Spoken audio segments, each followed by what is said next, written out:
18 पाप की विवेचन वाली हमारी इस नई मीटिंग में साथी श्रोताओं, आप सभी का स्वागत है। आत्मानंदी अनंत सिद्ध अरिहंत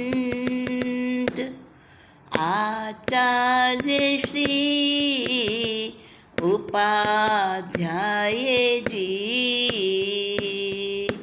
लोक विराजित साधु साध्वीगण सारे, संयम सुशोभित श्री, हाथों को जोड़ मान मोड़ वंदन करती हूँ मैं अहर्निशम। संबोधि करो प्रदान गुरु कृपालु, पापों का कर सकूं हनन, पापों को कर सकूं शमन। आनंद चित भगवंतों, पंच परमेष्टि एवं गुरु भगवंतों को मेरा विनम्र भाव वंदन अभिवंदन। आप सभी के अंतःकरण में विराजित शुद्ध परमात्म तत्व का को मेरा अभिनंदन। साथियों, आज हमारी कहानी आगे बढ़ रही है। जिनचंद्र, जो कि बड़ा गुणग्राही था और अपने चारों पत्नियों को लेकर वो जब चला तारापुरी नगरी से, तो वहाँ पर समुद्र में बहुत ज़ोर से तूफान आया और धनमाल तो सब समुद्र में समा गया, आप सुन चुके हैं। और अपनी पत्नियों के साथ में जिनचंद्र बच गया, क्योंकि एक हाथी आ गया सफ़ेद रंग का, और उस हाथी ने उन सबको किनारे पहुंचा दिया। अब वो सारे के सारे सोचने लगे क्या करें। जिनचंद्र के दिमाग में ये बात थी कि मैंने तो यक्ष को याद भी नहीं किया, वो हाथी बन के क्यों आया, या कोई और देव था। खैर, अब मैं बनिए का बेटा हूँ, व्यापार करूँगा, मेरे हाथ पैर सलामत है, मेरी बुद्धि है, मेरे पास विद्या है, कला है, कुशलता है। तो मदन मंजरी कहने लगी कि पतिदेव, आप चिंता ना करो, धन की कोई कमी नहीं है, हमारे शरीर पर बहुत सारे गहने हैं, इससे ही व्यापार शुरू करेंगे। और पांचों के पांचों उठे, पता लगाया ये रत्नद्वीप है। नगरी में गए और नगरी में जाते समय भव्य त्याग मूर्ति मुनिवर के उनको दर्शन हुए। धन्य भाग सबने वंदन किया, देशना सुनी और कहने लगा, जिनचंद्र मुनिराज, आप अपने ज्ञान से बताएं कि जो हमें डूबते समय सफ़ेद हाथी ने आकर बचाया था, वो हाथी कौन था? आप कृपा करके बताएं। मुनिराज, जो बड़े अवधि ज्ञानी विशिष्ट ज्ञानी थे, उन्होंने बताया कि सुनो वत्स, सुनो किस्मत के धनी एक भील ने पाए मुनि दर्शन, हो के प्रभावित त्याग दिया आखेट का व्यसन आजीवन। जंगल में उसे एक हिरण और 4 हिरनी सिसकते दिखे, हिरनी 4 सिसकते दिखे, सब बाणों से घायल थे उन्हें भील ने चारों शरण दिए। गुणग्राही जिनचंद्र था। मुनिराज ने अपने ज्ञान के आलोक से उनका पूर्वभाव देखकर स्पष्ट किया, उन्हें बताया, हे वत्स सुनो, तुम पिछले जन्म में एक भील थे। जाति तो तुम्हें भील की मिली, पढ़े लिखे भी नहीं थे, सीधे साधे, और शिकार तुम्हारा जीवन था। शिकार करते और अपना खा लेते उसी को ही, क्योंकि बचपन, जीवन और संस्कार वही थे। लेकिन किस्मत बड़ी तेज थी। एक मुनिराज के दर्शन हो गए अचानक, और मुनिराज से प्रभावित होकर उनके तप त्याग, उनके मुखमंडल पर जो तेज था उससे प्रभावित होकर उसने जो है ना, भील ने उनके उपदेश से शिकार करने का व्यसन जीवन भर तक के लिए त्याग दिया और उसने सम्यक ग्रहण कर लिया। एक बार वो भील जंगल में जा रहा था तो उसको एक हिरण और 4 हिरनी मरणासन्न अवस्था में दिखाई दिए, क्योंकि उनके सबके बाण लगे हुए थे।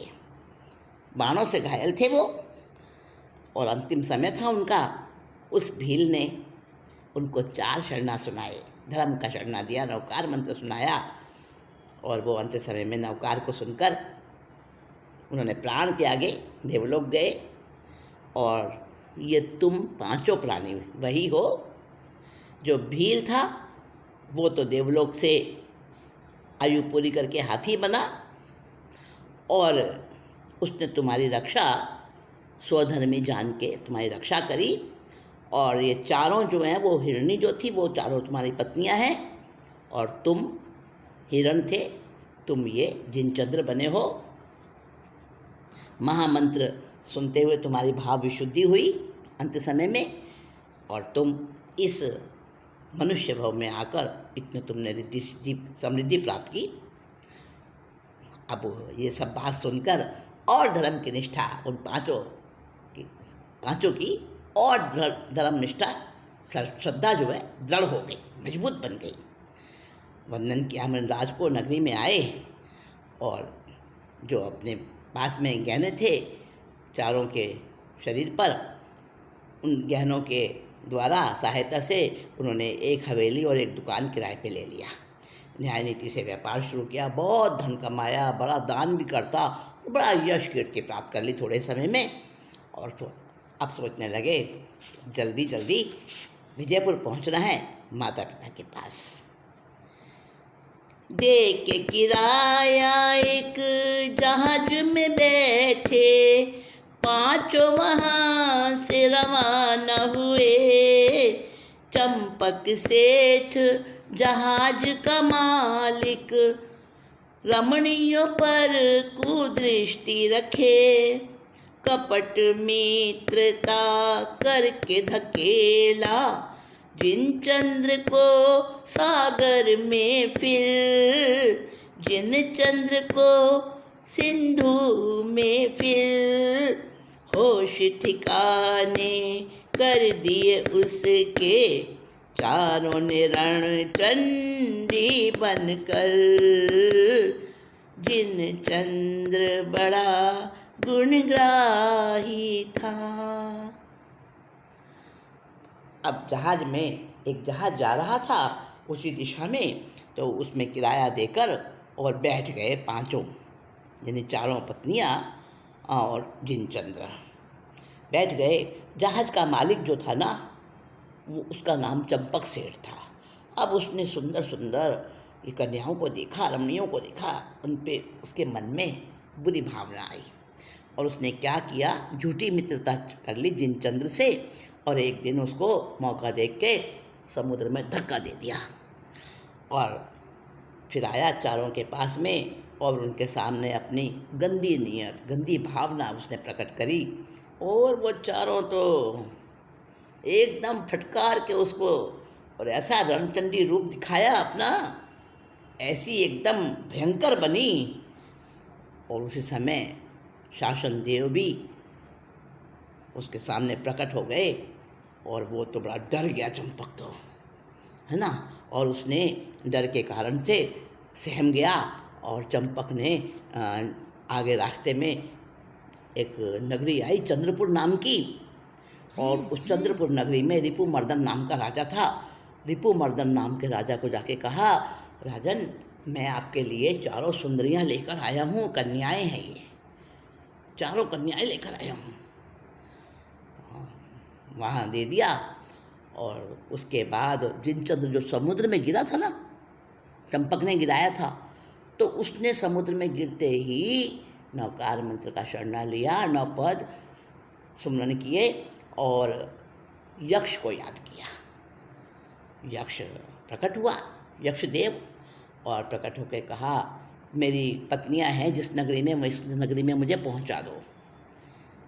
और उसने तुरंत, यक्ष ने चंद्रपुर के बाग में पहुंचा दिया।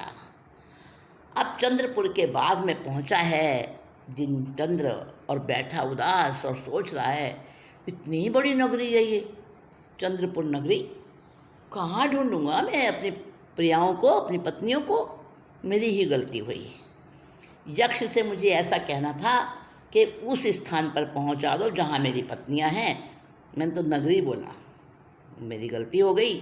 अब कैसे खोजूं, कुछ ना कुछ पुरुषार्थ तो करना ही पड़ेगा, कैसे जाऊं अपनी पत्नियों के पास। वो सोच रहा था, विचार कर रहा था। इतने में उसने देखा कि बाग में 2 व्यक्ति घूम रहे हैं। उनकी पोशाक, पहनावा, उनके जो रौब वाला जो उनका देखा उसने व्यक्तित्व, और उनकी बातें सुनी तो अनुमान लगा लिया, कुशल होशियार जिनचंद्र ने अनुमान लगा लिया, हो ना हो ये राजा और मंत्री हैं। राजा और मंत्री भी वो बातें कर रहे थे, और राजा रिपुमर्दन कहने लगा कि वो 4 जो लड़कियां वो दे गया था, मुझे तो आदमी ठीक नहीं लग रहा। मंत्री एक काम करना कि उस व्यापारी को बुलाना। अच्छा राजन, मैं बुला लूँगा, मंत्री कहने लगा, पर उसे इनाम भी तो देना है ना। अरे इनाम क्या, हम तो उसको सजा देंगे, सजा। मंत्री चौंक गया, कहने लगा, क्यों राजन? अरे मंत्री सुनो, रहस्य है इसमें। वो चंपक है ना, वो जो है वहाँ, चंपक जो उनको लेके आया है ना, मुझे तो वो आदमी सही नहीं लगता। मंत्री सुनो, कुछ रहस्य है इसमें, वो तो उन्हें कन्या कहता, 4 विवाहित नारी हैं, पति एक है, मैंने बातें करते सुना। एक कहे पति आएंगे निश्चित, दूसरी ने भी समर्थन किया, बाकी की कहती नहीं आए तो हमको भी जी कर करना क्या।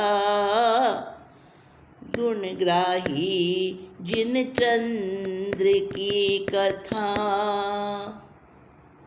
राजा और मंत्री धीमे धीमे बात कर रहे, और जिनचंद्र का तो रोम रोम कान बन गया सुनने के लिए। जब हमें किसी बात की ऐसी इच्छा, उत्कट इच्छा, गहरी इच्छा जागृत होती है ना, तो केवल कान ही नहीं, हमारा शरीर का रोम रोम उसको सुनने लग जाता है, होता है ऐसा। तो वही हाल जिनचंद्र का भी था, और उसने स्पष्ट सुन ली सारी बातें। राजा कहने लगे, मंत्री रहस्य है, क्योंकि मैंने सुना वो 4 बातें कर रही थी, और मैंने अपने कानों से सुना वो 4 तो विवाहित स्त्रियां हैं। वो चंपक कहता था ये कन्याएं हैं, नहीं, उनका एक ही पति है 4 का, क्योंकि वो कह रही थी निश्चित पतिदेव जरूर आएंगे, हमें यहाँ से लेकर जाएंगे। दूसरी कहने लगी, हाँ जरूर आएंगे। बाकी की 2 भी बोली, अगर नहीं आए तो हम तो 4 मर जाएंगे, उनके बिना हमें जी के कुछ नहीं है, ज़िंदगी में कुछ नहीं रखा हूँ पतिदेव के बिना। और ये पतिव्रता स्त्रियाँ हैं, और मैंने जान लिया है इन 4 का एक ही पति है। तो उस चंपक को बुलाना, उसको तो इनाम क्या, मैं सजा दूंगा। जिनचंद्र ने ये बातें सुनी और बड़ा खुश हो गया और सोचने लगा, राजा धर्मात्मा है और राजा के पास सुरक्षित है मेरी पत्नियाँ। बहुत तसल्ली हुई उसे। और वो उसके बाद राजा और मंत्री चले गए। जिनचंद्र भी बेधड़क निडर होके पहुंचा सभा के अंदर। उसका व्यक्तित्व ही ऐसा था, किसी ने रोका ही नहीं उसको, सीधा पहुंचा राजा की सभा में। और रिपुमर्दन राजा बैठे आसन पर और चारों वो उसकी पत्नियां जिनचंद्र की, मदन मंजरी, पुष्प मंजरी इत्यादि सब, और वो बैठी सिंहासनों पर, बड़े अच्छे से आसनों पर बैठी हैं। और सामने बैठा है कौन? वो जहाज का मालिक चंपक सेठ, जिसने जिनचंद्र को समुद्र में गिराया था। राजा पूछ रहा था बोलो, लाए कहाँ से हो इनको? चंपक सेठ के छूटे पसीने, सामने देखा जिनचंद्र को। सच्चाई की जीत हुई उन्हें, भूप ने फांसी का हुक्म दिया। बख्शी जान नरेश ने जब जिनचंद्र ने नम्र निवेदन किया। गुणग्राही जिनचंद्र था श्रावक। और जिनचंद्र ने देखा सामने वो मालिक बैठा है और राजा उससे कड़क के पूछ रहा है, रिपुमर्दन राजा कह रहे हैं, बता कहाँ से लाया, सच बोल। उसके पसीने छूट रहे, राजा घबरा रहा क्योंकि सामने जिनचंद्र भी तो बैठा है, उसे तो धक्का दिया था समुद्र में, उसी की पत्नियां हैं। अब वो बड़ा घबरा रहा था और राजा भी समझ गए, सारी बात सुनी। जिनचंद्र ने अपनी बात कही और फिर तो कहा, फांसी पे चढ़ा दो इसको, चंपक सेठ को। लेकिन जिनचंद्र ने राजा से विनम्र निवेदन किया, नहीं राजन, मैं नहीं चाहता, इसके कर्म में इसको सज़ा देंगे, माफ़ कर दो इसको। उसका धन माल जब्त कर लिया और राज्य से उसको निकाल दिया, चंपक को और उसके साथियों को सबको निकाल दिया। और जिनचंद्र का परिचय पूछा, कौन हो तुम? इतनी सुंदर तुम्हारी आकृति, ऐसा सुंदर तुम्हारा स्वभाव और ऐसे तुम्हारे गुण, शत्रु पर भी तुम रहम करते हो, करुणा करते हो। बताओ तो तुम किसके पुत्र हो, कहाँ के रहने वाले हो? जब परिचय बताया, हो रूप मंजरी जो तुम्हारी पत्नी है। हाँ, तो जो अमर सिंह राजा है ना, वो तो रूपमंजरी के मामा हैं। रूपमंजरी कौन थी? जो वो थे ना, जहाँ पे जिस चंद्रपुरी नगरी के राजा रिपुमर्दन की बेटी थी। ध्यान से सुन लेना, जहाँ थे चंद्रपुरी में अभी चारों पत्नियाँ और ये जिनचंद्र, उस राजा के सामने बैठे थे, उस राजा की बेटी थी रूपमंजरी। तो जो जिस नगरी में विजयपुरी में जा रहे थे अपने माता पिता के पास जिनचंद्र, वहाँ के राजा अमर सिंह, और कहा वो तो मेरे साला हैं, साले जी हैं, रूपमंजरी के मामा हैं। अब तो मैं उनका भांजा दामाद तुम्हें बनाऊंगा, यानी अपनी नगरी के राजा के तुम भांजा दामाद बनोगे, मैं अपनी बेटी की शादी करूंगा तुमसे। चंद्रपुरी से जिनचंद्र चलता, 5 पत्नियां संग लेकर, रथ घोड़े सेना का लश्कर, जाके रुका विजयपुर के बाहर। सेठ धना वह धनश्री दोनों आए दौड़ते सुन के खबर, आए दौड़ते सुन के खबर। चरणों लगे पूज्यों के सारे, सुख से आँखें आई भर।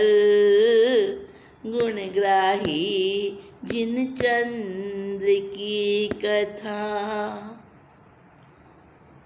और चंद्रपुरी की राजकुमारी रूपमंजरी को भी साथ लेकर जिनचंद्र जो है अपनी 5 पत्नियों के साथ में जब लाव लश्कर सहित चला है लाव लश्कर सहित, तो फिर क्या उसके ठाठ थे उसके जिनचंद्र के। अब उसकी 5 पत्नियां हैं। मदन मंजरी जो पृथ्वीपाल राजा की बेटी, तारापुर की राजकुमारी, और कुसुम मंजरी जो थी मंत्री की पुत्री, सेठ की पुत्री पुष्प मंजरी, और काम मंजरी राजपुरोहित की कन्या, और 5वीं रूप मंजरी जो ये भी राजकुमारी थी। किसकी? वहाँ जहाँ रुके थे चंद्रपुरी नगरी की राजकुमारी थी, रिपुमर्दन की बेटी। 5 पत्नियाँ, लाव लश्कर सेना हाथी रथ घोड़े, और जाके विजयपुर के बाहर जब ठहरे, सेठ को नगर सेठ अपने माता पिता उनको सूचना पहुंचाई। अरे दौड़े दौड़े आए हो तो। और सब ने राजकुमारियाँ, उनकी पत्नियाँ, जो भी 5, और सब अपने सास ससुर के चरणों में गिरी। उन्होंने 5 अपने पुत्र वधुओं को सीने से लगाया। सबकी आंखों से आंसू की झड़ी चल रही थी, पर वो आंसू सुख के थे, मिलन के थे, आनंद के थे। अब राजा अमर सिंह को ही पता चला, अरे जिनचंद्र लौट के आया है, मेरी भांजी से भी शादी करके आया है। तो सार्वजनिक सम्मान किया जिनचंद्र का, उनके माता पिता का भी, और बड़े सुख से दिन गुजर रहे थे। धार्मिक क्रिया सब करते थे। आयु सीमा आई और शेर से थानी, यानी धनावय और धनश्री तो काल धर्म को प्राप्त हुए, स्वर्गवासी हुए। और अब जिनचंद्र सेठ कहलाने लगा, और उसके बड़ा दान करता, अच्छे गुण तो थे ही, गुणग्राही था। तो किसी के दोष दर्शन तो उसने कभी किए ही नहीं जीवन में। धर्म अर्थ और काम की पूरी साधना करी। देश न सुन कर एक दिन चिंतन चलने लगा उनके मन में। मृत्यु समय महामंत्र सुना था हमने हिरणी भव में। संयम अंगीकार करें हम उन सब के बने भाव प्रबल। 5 पत्नियों के भी भाव प्रबल। नर भव का उपयोग यही तो सबसे श्रेष्ठ और उज्जवल। गुणग्राही जिनचंद्र था।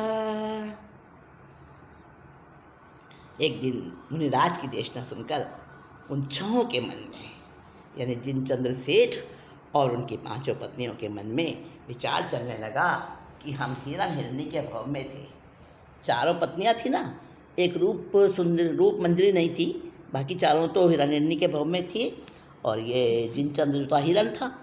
तो अब तो रूप मंजरी के भी भाव बन रहे थे, और सब ने जो है दीक्षा ली, क्योंकि मृत्यु के समय महामंत्र सुना था, इसलिए हमने जीवन में इतनी रिद्धि सिद्धि पाई। तो अब हम संयम अंगीकार करेंगे, संयम ग्रहण करेंगे, क्योंकि मनुष्य भव का यही सबसे अच्छा उपयोग है। 5 पत्नियों के साथ में बड़े धूमधाम के साथ जिनचंद्र सेठ ने चढ़ते भावों से दीक्षा ले ली, और अच्छा निरतिचार संयम पालन किया। वो 5 की 5 जो पत्नियां थीं, वो साध्वियों के पास में संयम पालती थीं। सब ने बहुत अच्छे से धर्म क्रिया करी, संयम में आगे बढ़ते रहे, और जब आयु पूरी हुई देवलोक में सब ने जन्म लिया बारी बारी से, जैसे जैसे आयु पूरी हुई। और जिनचंद्र के गुण अनुमोदन का जो एक उसका स्वभाव था, उसके कारण ही उसको सुख संपत्ति मिली। आपको याद है, घर से अकेला निकला था, खाली हाथ निकला था जिनचंद्र, और उसको देव सहाय हुआ था। कैसे?